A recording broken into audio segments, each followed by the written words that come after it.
مولاي صل وسلم دائما أبدا على حبيبك خير الخلق كلهم نبوي سيرة سيد الكونين والثقلين محمد په دې خبرونه کې به تاسو ته د رسول الله صلی الله علیه وسلم د ژوند حالات په تفصیل سره وړاندې شي.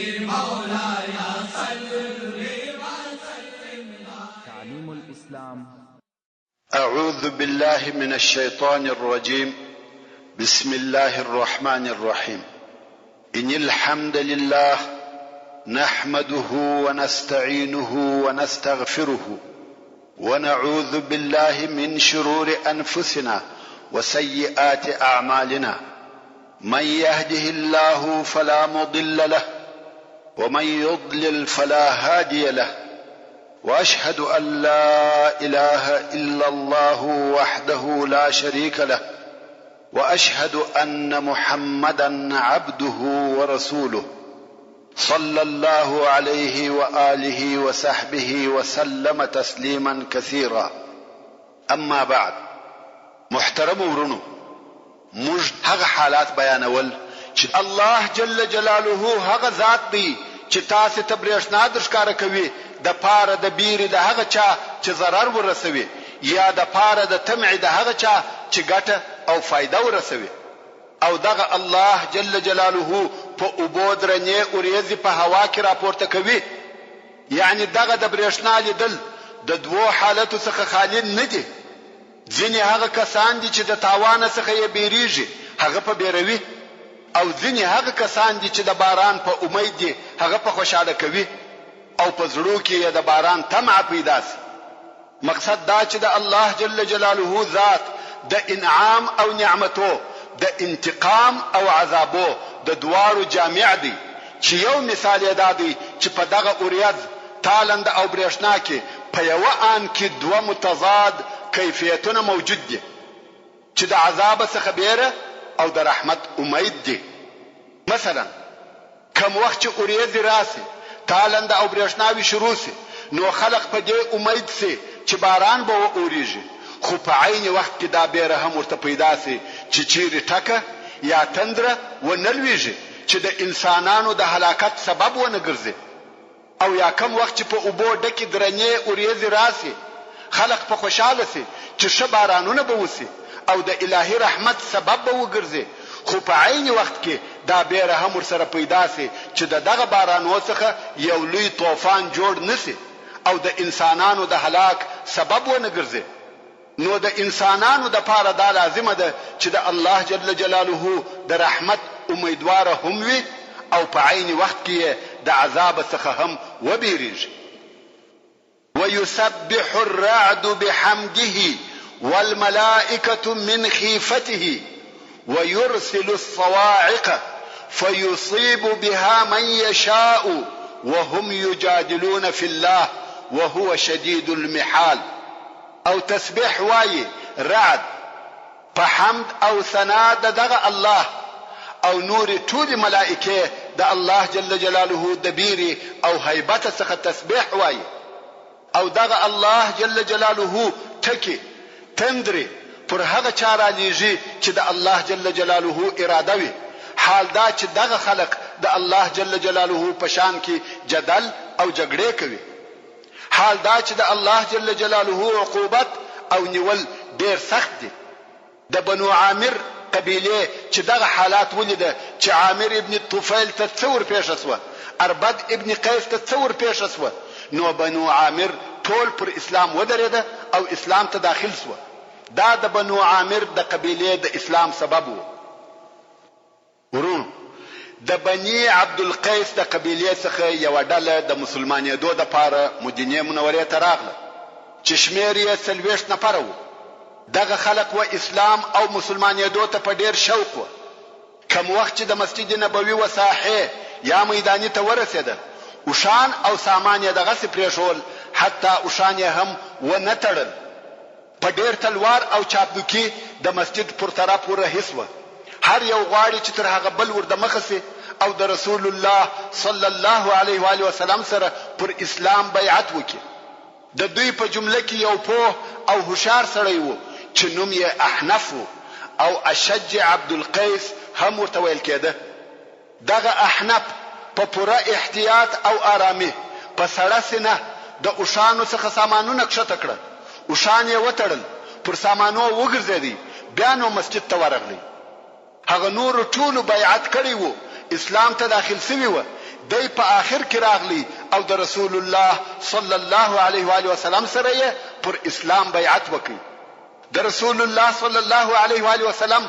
دغه د کار ډیر خوښ شو او په خوشاله شو نو یې وفرمایل یا احنف پتا کې دوه خوې یا صفات استه چې د الله او رسول الله خوښ دي احنف ویل یا رسول الله هغه دوه صفات یا خوې چی دي رسول الله صلی الله علیه و آله وسلم وفرمایل حلم او احتیاط آرامي او سړسنه دغه احنف رضی الله تعالی عنہ ډیر حلیم وو د حلم او احتیاط فائدہ دا ده چې یو انسان په خپل تصرفاتو کې نه غلطیږي د احنف د حلم قصې خورا ډیر دي خو دغه یو قصه دلته واوري وای احنف یو منځ درلوده یو وخت دغه منځ څخه یو لوشي ورڅخه وو چې په هغه کې اشولي او بوي د منځ څخه دغه لوشي د احنف پر یو کوچنی زوی ولوي هغه وسوځل سو او مرسو خو احنف و منځ ته هیڅ هم ونه ویل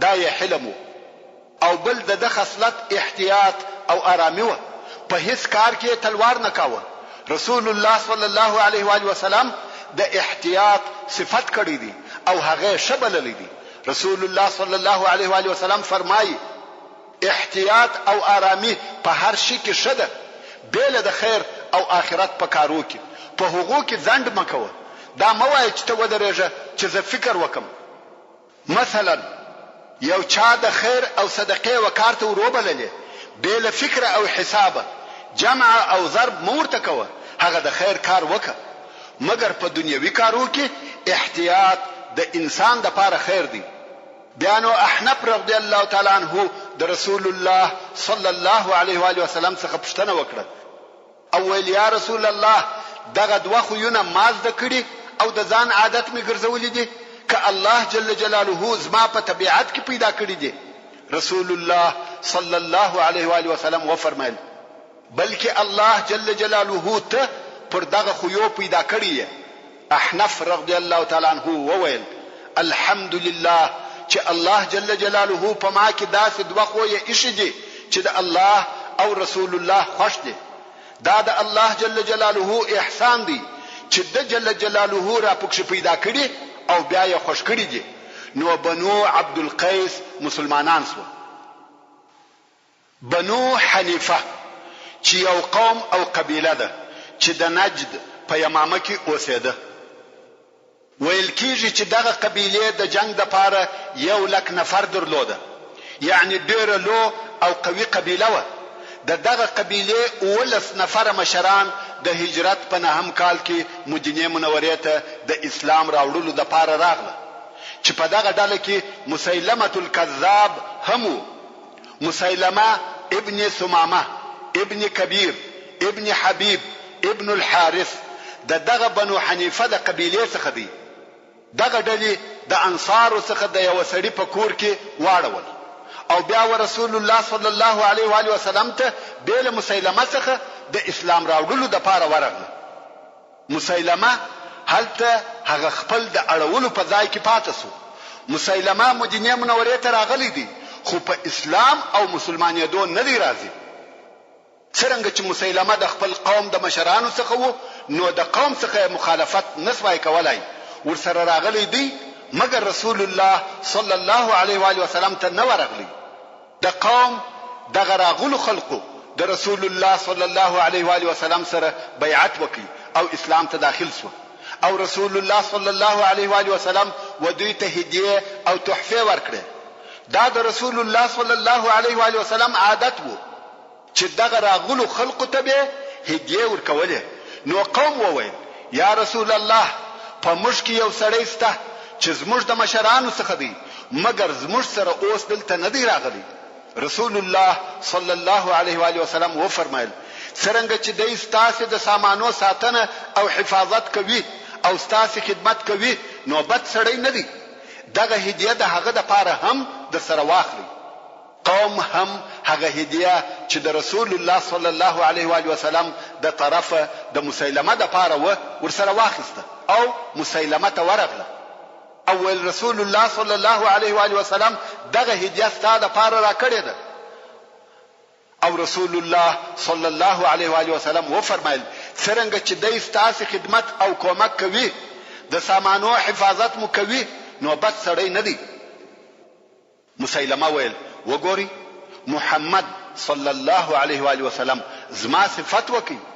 د مسیلمه ټول ملګری مسلمانان سو بیل د څخه خو د دوهم وار د پاره مسیلمه د خپل ملګرو سره و مسجد نبوي ته ورغلی او هلته په مسجد کې ناس دی دی او د قوم خبري سره کوي. مسجد نبوي خو تاسو ته در معلوم دی چې د رسول الله صلی الله علیه و آله وسلم کور د مسجد سره مشتی دی. فقط یو دیوال تر مابین وو او په دغه دیوال کې د کور او مسجد تر مابین یو دروازه و چې پرده پر زړې ده او رسول الله صلی الله علیه و آله وسلم به د دغه لارې څخه مسجد ته ورتلی. نو مسیلمه او قوم یې په مسجد کې سره ناس دي او خبرې سره کوي. د مسیلمه شاه د رسول الله صلی الله علیه و آله وسلم د کور و طرف ته و د شاه طرف نه ویني. د مسیلمه ملګرو د مسیلمه څخه پوښتنه وکړه چې ته څه وخت اسلام ته داخليږي. مسیلمه ویل که هر وخت محمد صلی الله علیه و آله وسلم زه ځان خلیفہ وګرځولم یعنی تر دا ورسته حکم ما ته راکې زه مسلمانېږم. په دغه وخت کې رسول الله صلی الله علیه و آله وسلم د کور څخه و مسجد ته ور داخل سو او د مسیلمه خبرې واورېده. رسول الله صلی الله علیه و آله وسلم په دغه سړي کې شر ولیدي او پوسو چې دغه سړي اراده نور ده. نو رسول الله صلی الله علیه و آله وسلم د مځکې څخه یو کوچنی خاشه را پورته کړه چې په عربي کې عرجون ورته وایي او ویل والله کته زما څخه دغه خاشه وغواړي در به نکم. خلافت خو څه کوي بلکې خاشه نه درکوم. او والله نه را معلومیږي بیل درواغجنه. او والله ته هغه څوک چې په خوب کې راشکاره کړسوي او کبیل اسلام برته ولاړې الله جل جلاله به خوار او حقیر کې. دا ټول سخت او شدید خبرې وي. خیر د مسیلمه ملګری ټول و اسلام ته داخل شو مگر مسیلمه الکذاب نو مسلمان. په ورسته کې چې د بنو حنیفه دله د مدینه منورې څخه ولاړه صحابه کرامو د رسول الله صلی الله علیه و آله وسلم څخه پوښتنه وکړه ویل یا رسول الله د دې خبرې څخه د مقصد څه چې ته هغه څوک چې په خوب کې راشکاره سوې. رسول الله صلی الله علیه و آله وسلم و فرمایل ما په خوب کې ولیده چې د ټول مځکې خزانه و ما ته را جمع کړه سوې او بیا مې په خپل لاسو کې د سرو زرو دوه وشي ولیده چې زما شنه ځنی راغله. وحی راته وسوي چې پویکه ما دغه وشي پوکړه او هغه په حواس و. صحابه کرام وویل یا رسول الله دغه وشو یو ترجمه دی په چش سره وکړه. رسول الله صلی الله علیه و آله وسلم و فرمایل د هغو ترجمه می په دوو درواغجنانو سره وکړه چې په جزیره العرب کې به پیدا کیږي. دوه نفر چې په درواغو سره به د نبوت دعوه کوي او الله جل جلاله به ذلیل کی. واقعا هم د رسول الله صلی الله علیه و آله وسلم تر رحلت د مخه دوه نفر چې په درواغو یې د نبوت دعوه وکړه په جزیره العرب کې پیدا شو چې یو یې دغه مسیلمه الکذاب په یمامه کې وو چې د هجرت په لسم کال کې د نبوت دعوه وکړه او د ابوبکر صدیق رضی الله تعالی عنہ په خلافت کې چې د هجرت 12 کال او د ربيع الاول میاشت و د وحشي چې د حمزه رضی الله تعالی عنہ قاتل او ابو دجانه رضی الله تعالی عنہ د طرفه ووجل شو. او بل یې اسود العنسی و چې په یمن کې و او د رسول الله صلی الله علیه و آله وسلم تر رحلت یو ورځ د مخه د فیروز د طرفه ووجل شو.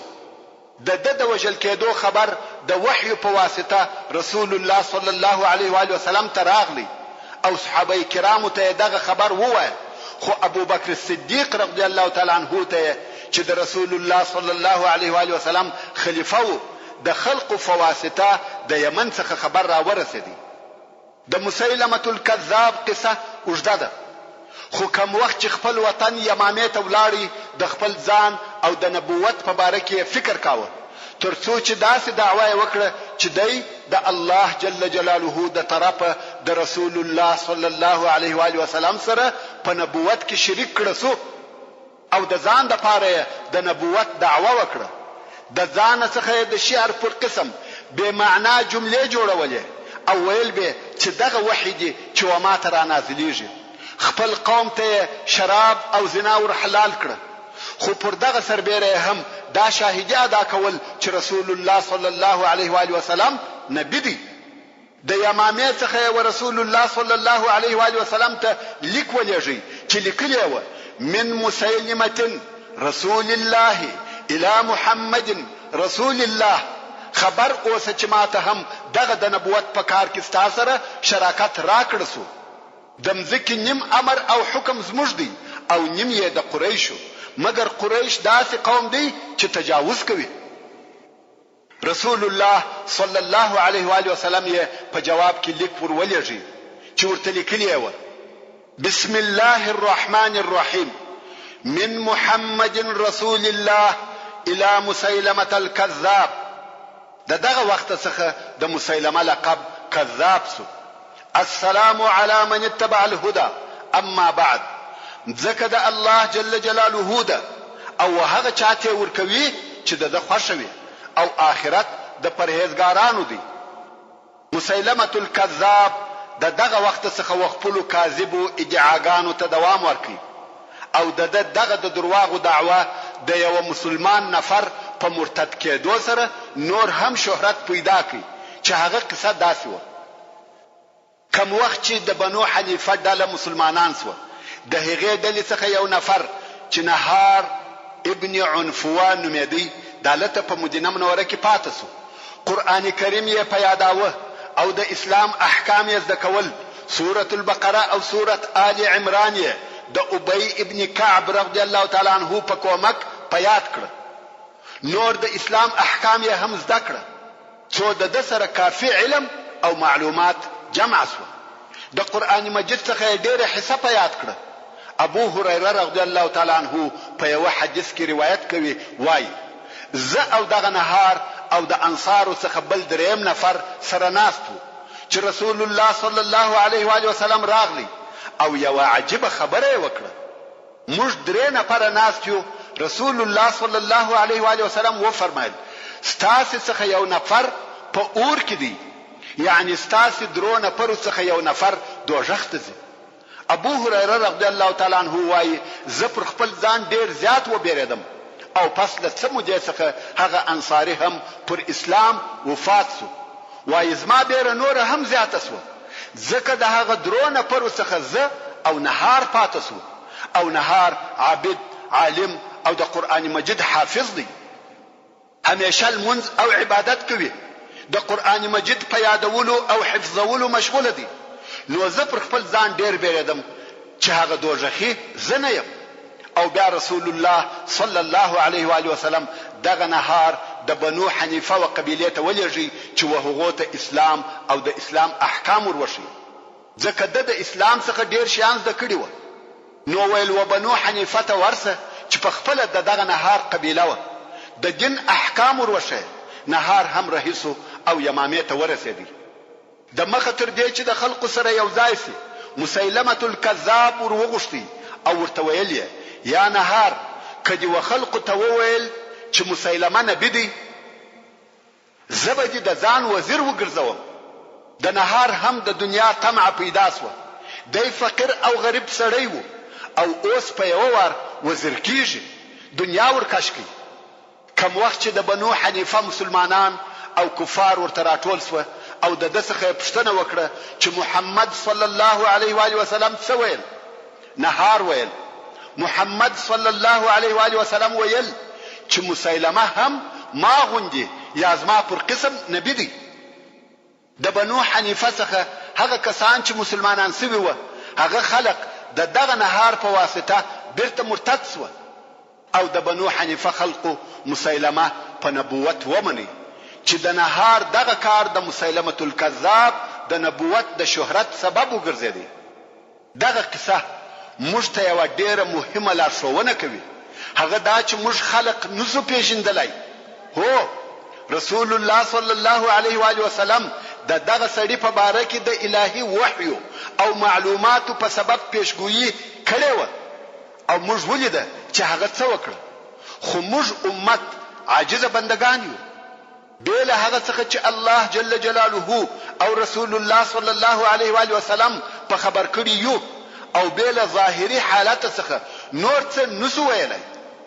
حتی رسول الله صلی الله علیه و آله وسلم کوم وخت چې د تبوک د غزا څخه بیرته مدینه منورې ته راتلی پر لار یې یو ځای واړول. ځینو نفرو د لشکر اوشان بوتله او څارلې خو دغه نفرو څخه د رسول الله صلی الله علیه و آله وسلم او شورکس و. صحابه کرام پسې ګرځیدل چې پیدا یې کی. هلته بیا په لشکر کې یو منافق وو چې نوم یې زید ابن لصید القینقاعی وو. دغه منافق په دې سفر کې د عماره ابن حزم رضی الله تعالی عنہ په ډله کې وو چې دغه عماره رضی الله تعالی عنہ د اهل بدر او اهل بیعه العقبه څخه دی. نو دغه منافق د عماره په خیمه کې ناست دی مګر په خپل عماره رضی الله تعالی عنہ په دغه وخت کې د رسول الله صلی الله علیه و آله وسلم سره دغه په خیمه کې دی چې هغه خیمه بیا د لشکر په بل منطقه کې و. کوم وخت چې د رسول الله صلی الله علیه و آله وسلم د اوشه د ورکېدو خبر په لشکر کې نشر شو دغه زید منافق چې د عماره رضی الله تعالی عنہ په خیمه کې دی وویل آیا محمد نوایي چې زه نبی یم او د آسمان په خبر مو خبروي مګر اوس دی نه دی خبر چې د اوشه چیرې ده. دا خو دلته د عماره رضی الله تعالی عنہ په خیمه کې د منافق زید خبره و. رسول الله صلی الله علیه و آله وسلم چې هلته لري په خپل خیمه کې ناست دی او عماره رضی الله تعالی عنہ هم هلته ورسره وو. و فرمایل یو سړی وایي چې مقصد یې د زید منافق وو. ویل یو سړی وایي چې محمد وایي زه نبی یم او د آسمان په خبر مو خبروي مګر اوس نه دی خبر چې خپل اوشه چیرې ده. رسول الله صلی الله علیه و آله وسلم نور هم و فرمایل زه نه یم خبر مګر په هغه شیانو چې الله جل جلاله په خبر کړی یم. یعنی تر هغه زیات غیب نه دی را معلوم. نو الله جل جلاله خبر کړم چې زما اوشه په پلاني شیله کې او په پلاني ځای کې ده. کیزه یا تناویه په یو درخت پورې باندې نو هغه درخت بند کړی ده. ولارسي او رايولي نفر په سبلاړه واقعا هم اوشه په هغه ځای کې پر هغه قسم بندوه او اوشه راوسته. دغه واقعې تر لیدلو او اوریدلو ورسته عماره رضی الله تعالی عنہ د رسول الله صلی الله علیه و آله وسلم د خیمه څخه خپل خیمه ته راغلی او په خپل خیمه کې دغه بیان کوي چې والله اوس عجب واقعه پیښ شوه او رسول الله صلی الله علیه و آله وسلم عجب خبره وکړه. مقصد هغه قصه ټوله بیان کړه. د خیمه د خلقو څخه یو نفر چې په دغه خیمه کې موجود وو و عماره رضی الله تعالی عنہ ته وویل دغه خبره ستات راتک د مخه دغه زید وکړه. عماره رضی الله تعالی عنہ پر زید مخ راواړاوه او پر څټه په سکان وهي او ورتوای الله دې مړک ته د رسول الله صلی الله علیه و آله وسلم په باره کې دغه خبرې کوي. تر هغه یې واه چې خلقو ځنې خلاصاوه او بیا یې د خپل خیمه څخه وشړي.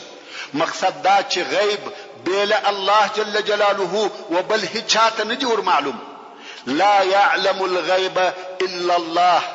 نو رسول الله صلی الله علیه و آله وسلم په نهار باور او اعتماد وکي چې وبنو حنیفه ته ولېږي مګر نهار مرتد سو او دغه فتنه انګیزه یا د فتنې ډک کار وکي.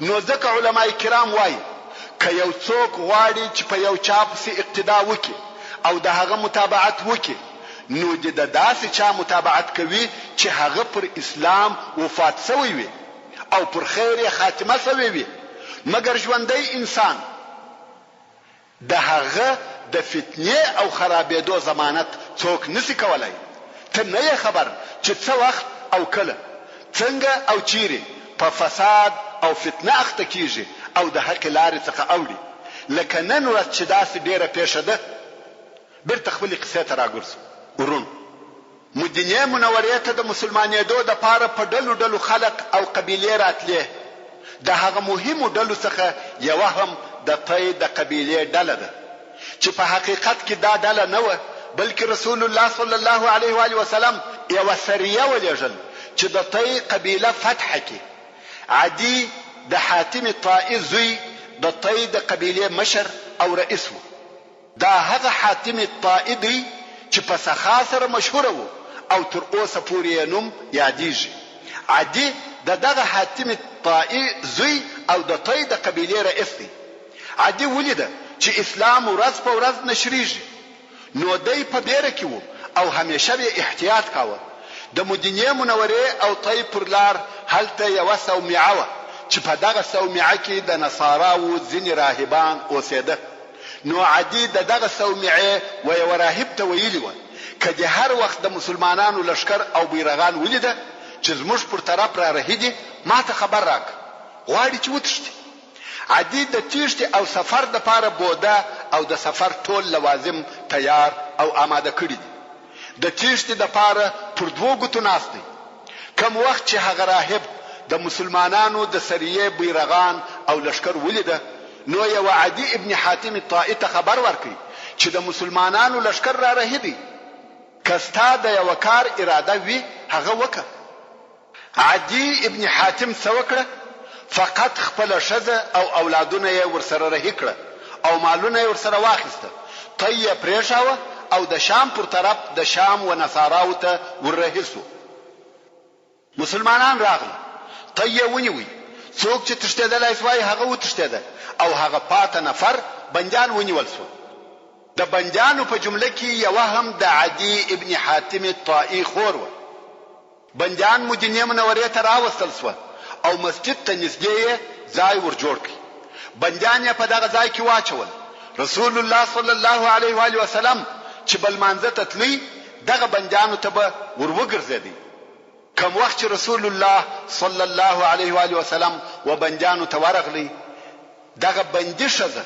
د عدي خور ولاړه سوه ویل یا محمد صلی الله علیه و آله وسلم زه فلانۍ د قوم د رئیس حاتم طائي لور یم پلار مې مړ سو او د کورنۍ مشر مې غائب دی نو رحم را باندې وکړه اکرام او عزت مې وکړه رسول الله صلی الله علیه و آله وسلم وفرمایل د کورنۍ مشر دې څوک و ښځې ویل ورور مې عدي رسول الله صلی الله علیه و آله وسلم وفرمایل هغه د الله او رسول الله څخه تښتېدلی دی د الله رسول الله او اسلام څخه تښتې نور رسول الله صلی الله علیه و آله وسلم ساکت سو او دې هم د ویلو دپاره نور څه نه درلوده کښېنسته دوهم ورځ بیا رسول الله صلی الله علیه و آله وسلم بندیانو ته ورغلی ښځې بیا هغه خبره ورته وکړه او رسول الله صلی الله علیه و آله وسلم هغه جواب ورته ووایه درېیمه ورځ چې بیا رسول الله صلی الله علیه و آله وسلم ورغلی ښځه ناسته ده او نن څه نه وایي ځکه د ویلو دپاره شی نه لري او امید یې هم نسته ښځه وایي د رسول الله صلی الله علیه و آله وسلم وشاته یو نفر ولاړ و چې هغه نفر علي ابن ابي طالب رضی الله تعالی عنه نو ښځه وایي هغه نفر اشاره راته وکړه چې ولاړه سه او خپل عرض دې ووایه وایي زه بیا ولاړه سوم او هغه خبره مې وکړه رسول الله صلی الله علیه و آله وسلم وفرمایل ستا مشر عدي ابن حاتم الطائي دی هغه چې د الله او رسول الله څخه تښتېدلی دی مګر ته تا به ایله او که عدي راغلی د هغه به هم اکرام او عزت وکړو دا جمله د دې دپاره ورته وویل چې د عدي زړه و اسلام ته مایل سي نو ښځه چې اوس خلاصه او ایله سوه ویې ویل یا رسول الله که څوک شام ته تله ما خبره که چې خپل ورور ته ولاړ سم. په دغه وخت کې بیا یوه قافله شام ته رهي کېده او رسول الله صلی الله علیه و آله وسلم دغه ښځه د هغه قافلې سره ولېږل څو شام ته ورسېده او هلته خپل ورور عدي ابن حاتم ته ورغله. هغه د لرې وپېژنده چې دا مې خور ده او دې هم چې د لرې ولیدی پر نار یې کړه. ظالمه ځان او خپل کورنۍ دې وتښتول او خلاص دې کړه. زه ستا د کورنۍ څخه نه وم. څرنګه چې د دې خبرې پر ځای وې او هغه ملامت وو نو ویل هر څه چې وایه هغه حق او رښتیا دي. غلطي زما ده. په خپله ګناه یې اقرار وکړي او دا عادت دی که څوک خپله غلطي ومني هغه مقابل طرف نرمیږي او که یو چا دلایل ویل بیا یې هم ځان نه ملامتاوه مقابل طرف نور هم په قهر کیږي. کوم وخت چې دې ولیده چې ورور یې پر خپله غلطیا قانع دی او اقرار کوي دا هم نرمه سوه. نو ویل یا عدي د هغه چا د طرفه راغلی یم چې تر ټولو انسانانو ښه او بهتر دی. عدي وایي زما خور د عقل او پوهې خاونده وه. ورونو واقعا هم داسې ښځې سته چې د ښه فکر او پاخه عقل خاوندانې وي او د عدي خور د هغه ښځو څخه وه چې عقل او تدبیر یې درلودی. نو عدي وایي ما پوښتنه ځینې وکړه چې د رسول الله صلی الله علیه و آله وسلم په باره کې دې څه خیال او فکر دی. خور مې وویل یا عدي سړی د دوو حالو څخه خالی نه دی، یا به نبي وي یا پاچا. که نبي وو ملګرتیا یې ابدي شرف دی، تر دې به بل زیات شرف چیرې وي چې ته دې د یوه نبي د ملګرو څخه سې. او که پاچا وي نو په والله د داسې چا د طرفه راغلی یم چې تر ټولو خلقو کریم او بهتر دی و هر چاته خیر رسیږي. عدي وایي زه په شام کې تر هغه ډیر ناخوښه وم لکه څونه چې د رسول الله صلی الله علیه و آله وسلم څخه ناخوښه وم. نو مې د ځان سره وویل که چیرې زه ورسم او وګورم که پاچا و او د نبوت په دعوه کې درواغجن و دا حال نه راڅخه پټېږي، او که د نبوت په دعوه کې صادقه و متابعت به وکړه. عدي وایي د مدینې منورې پر طرف رهي سوم څو هلته ورسېدم و مسجد ته ور داخل سوم او دی علیه الصلاة والسلام په مسجد کې ناست و. ما سلام ورته ووایه او ده راته وویل څوک یې؟ ما ویل عدي ابن حاتم الطائي. رسول الله صلی الله علیه و آله وسلم یې ښه هرکلی او استقبال وکړي او ډېر په خوشحاله سو ځکه د طی د قبیلې سردار او رئیس دی او د حاتم طائي زوی دی، په خلقو کې د لوړې درجې او مقام خاوند دی. نو خود رسول الله صلی الله علیه و آله وسلم یې تود هرکلی وکړي. عدي وایي اوس نو زه ګورم چې محمد صلی الله علیه و آله وسلم نبی دی که پاچا. وایي رسول الله صلی الله علیه و آله وسلم زه خپل کور ته رهي کړم. پر لارې رهیو د رسول الله صلی الله علیه و آله وسلم سره اوس د عربو د مشرانو څخه یو مشر، د عربو د اشرافو څخه یو شریف ورسره ملګری دی. په لار کې یو سپین سرې ښځه ورته ودرېده او ویل یا رسول الله غواړم چې یو څو خبرې درته وکم. عدي وایي زه پرېښولم او د ښځې و خبرو ته غوږ ونیوی.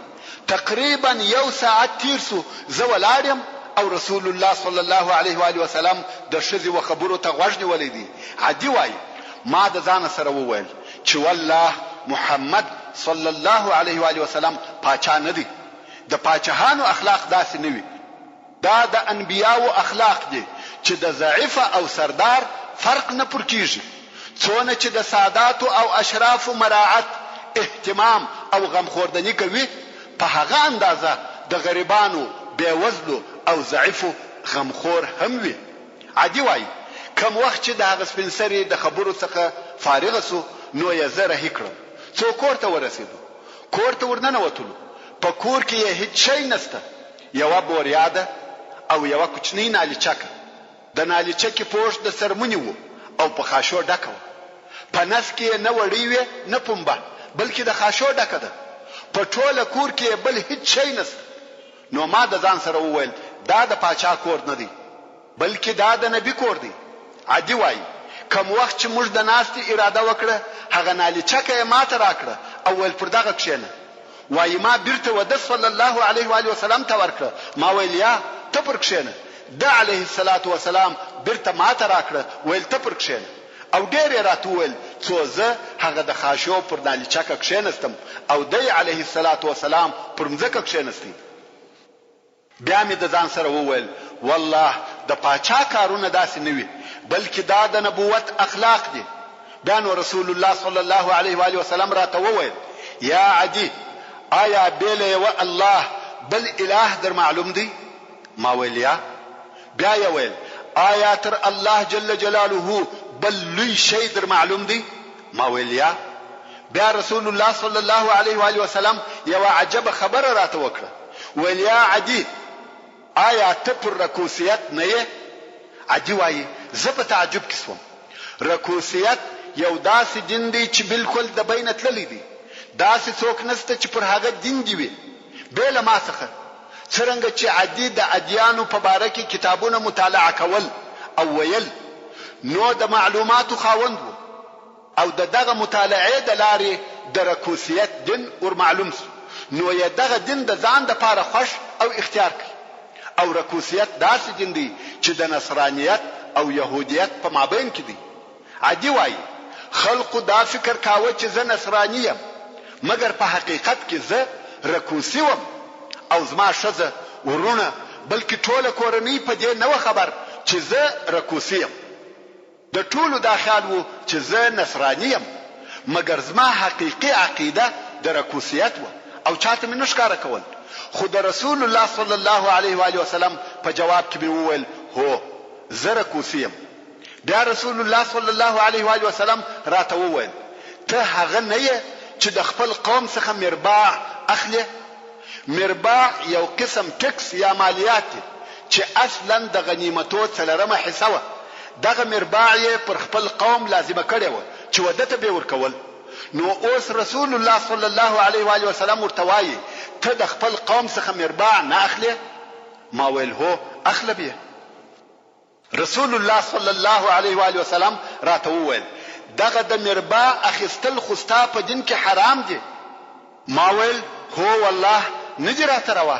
عدي وایي زه ډېر په تعجب کې شوم. اول دا چې رکوسیت یو رک او پای ته رسېدلی دین دی چې چاته نه دی ور معلوم مګر رسول الله صلی الله علیه و آله وسلم ته هغه ور معلوم وو او بیا یې احکام هم په تفصیل سره ور معلوم دي. په حلال او حرام یې خبر دی او پوسو چې زه پر هغه دین یم او په هغه کې بیا حرام کار هم کوم. بیا رسول الله صلی الله علیه و آله وسلم راته وویل یا عدي شاید ته د اسلام څخه دغه منع کړی یې چې ته مسلمانان غریبان ویني مال او شی نه لري. په والله قریبه ده چې مسلمانان به دونه مال پیدا کړي چې یو سړی به په یو چاپ سي ګرځي چې د خپل مال زکات او صدقه ورکړي. خدا سي څوک به نسی پیدا کولای چې هغه د زکات یې واخلي. او یا عدي شاید ته د اسلام څخه دې منع کړی یې چې مسلمانان همیشه په جنگو او بیره کې دي. مسلمانان لږ او دشمنان یې ډیر دي. په والله قریبه ده چې یو ښځه به د قادسیې څخه تر بیت الله الحرام پورې یوازې بیل جوار او امان څخه ځي او په پوره امان کې به وي بیل الله جل جلاله څخه د بل چا څخه به نه بیریږي. او شاید ته د اسلام څخه دې منع کړی یې چې ته وینې چې حکم او پاچاهي د نورو په لاس کې دي. مسلمانان په خیمو او خرابو کې ژوند کوي. په والله قریبه ده چې ته به واورې چې د بابل قصرونه دوی فتح کړه. نو عدي وایي ما وویل اشهد ان لا اله الا الله واشهد انك رسول الله. نور می دا یقین سو چې محمد صلی الله علیه و آله وسلم نبی او رسول دی او اسلام می په زړه کې ټینګ. خیر د کور راووتلو او مسجد ته راغلو. رسول الله صلی الله علیه و آله وسلم په لمانځه کې د سوره التوبه د نور آیاتو په جمله کې دغه آیات شریف هم تلاوت کړي چې الله جل جلاله فرمایي اتخذوا احبارهم ورهبانهم اربابا من دون الله والمسيح ابن مريم وما امروا الا ليعبدوا الها واحدا. چې دغه آیات شریف د کتابي کفارو په باره کې دي. یعنی دغه کتابي کفارو خپل علما او عابدان بیل الله جل جلاله څخه خپل الها او خدایان ګرځولي دي او مسیح علیه السلام د مریم زوی هم اله او رب بولي چې د الله جل جلاله زوی بولي. حال دا چې دوی نه دي امر کړی سوي بیل دې څخه چې د یو الله جل جلاله عبادت وکړي. عادي وایي پس لمانځه ورسول الله صلی الله علیه و آله وسلم ته ورغلم او ورته ومې ویل یا رسول الله موږ هیڅ کله خپل احبار او رهبان یعنی عالمان او عابدان خپل خدایان نه دي ګرځولي. هو موږ د مسیح علیه السلام عبادت کوو مګر د احبار او رهبان عبادت مو نه دی کړی. ورونو ودغه جواب ته ښه متوجه سئ. ډیره مهمه خبره ده. عادي وایي رسول الله صلی الله علیه و آله وسلم راته وویل یا عادي ایا دغه احبار او رهبان به تاسو ته حرام نه در حلالول او حلال به نه در باندې حرامول؟ ما ویل هو داسې و. رسول الله صلی الله علیه و آله وسلم و فرمایل دغه د هغو عبادت دی. عبادت یوازې دا نه دی چې سجده ورته وکړي. عبادت دغه دی چې د هغه اوامر او حکمونه داسې وبولې لکه دین او شریعت. مثلا الله جل جلاله دا قانون راته ایښی دی چې زنا کوونکی که نر وي که ښځه رجم دي سي یا د غله دي لاس ور پریسي. خو کبل څوک دغه احکام څخه مخالف قانون راته کیږي او موږ هغه ورسره ومنو یا ورسره موافق سو دا د هغه بل چا عبادت سو. عبادت فقط المنز روزه او سجده نه دي بلکې د یو چا د طرفه د الله جل جلاله د حکم څخه مخالف قانون ایښول او بیا هغه قانون د شرع پر قسم منل دا عبادت دی. دا چې الله جل جلاله فرمایي اتخذوا احبارهم ورهبانهم اربابا من دون الله دا قول صحیح او پر ځای دی. تاسو د هغو څخه رب جوړ کړئ او اوامر یې منئ. ورونو هر هغه څوک چې بیل شریعت او الهي قانون څخه بل قانون اجدي که څوک د هغه په دغه قانون خوش او راضي سو کافر بلل کیږي. نو رسول الله صلی الله علیه و آله وسلم دغه موضوع صحابه کرامو او موږ ټول ته واضحه او روښانه کړه چې عبادت یوازې دا نه دی چې سر پر سجده ورته کېږدي بلکې هغه لوی عبادت شریعت ایښول قانون جوړول د احکام صادرول او بیا د هغو منل دي. نو هر هغه څوک چې ځان مسلمان بولي د هغه د پاره دا نه جائزه ده نه روا چې بیل شریعت او الهي قانون څخه دی بل قانون او شریعت ومني یا قبول کی. عدي ابن حاتم الطائي رضی الله تعالی عنہ وایي الله جل جلاله ما ته اوږد ژوند راکړي څو د رسول الله صلی الله علیه و آله وسلم د قول سره مطابق می ولید چې د بابل قصرونه د مسلمانانو په لاس کې سو. حتی عدي رضی الله تعالی عنہ په خپل د هغه لشکر په مقدمه کې وو چې بابل یې فتح کاوه او وایي وملیده چې یو شذ د قادسیه څخه تر بیت الله الحرام پورې بیل جواره یوازې زی دغه دوه شی خو ما په خپل ولیده او درېمه به هم قسم په الله پیښ عادي په خپل نه ولیده مګر یقین یې وو چې هغه هم خامخا پیښیږي. خو د رسول الله صلی الله علیه و آله وسلم درېمه خبره د زاهد او عابد خلیفہ عمر ابن عبد العزيز رضی الله تعالی عنہ په وختو کې پیښ شو چې مسلمانانو دونه مالونه پیدا کړه چې جارچی به جار واه یعنی په کوڅو او بازارو کې به دا اعلان کړي چې داسې څوک سچ د زکات مال واخلي خو څوک به نه پیدا کېده. دا د عدي ابن حاتم الطائي د اسلام قصه او د په اسلام راوړلو د طي ټوله قبيله مسلمانان سو. ورونو یو سړی د بنو سعد بنو بکر د قبيله په وکالت او نمائندګي ورسول الله صلی الله علیه و آله وسلم تراغلی. قصه یې کوچنی او عجیبه ده. دغه سړی نوم زمام ابن ثعلبه. دغه زمام د اهل فراست څخه وو. د اهل فراسه بیان مو مخکې درته کړی دی چې دا یو علم دی چې د یو چا مخ او چهره ته وګوري د هغه د حالاتو ډیر معلومات ورته کیږي. دا غیب ویل نه دی بلکې علم دی چې د معلوماتو د جملې څخه دا هم و چې وچاته به وکتل دا ورته معلومه ده چې دی صادق او رښتیا ویونکی دی یا کاذب او دروغجن دی.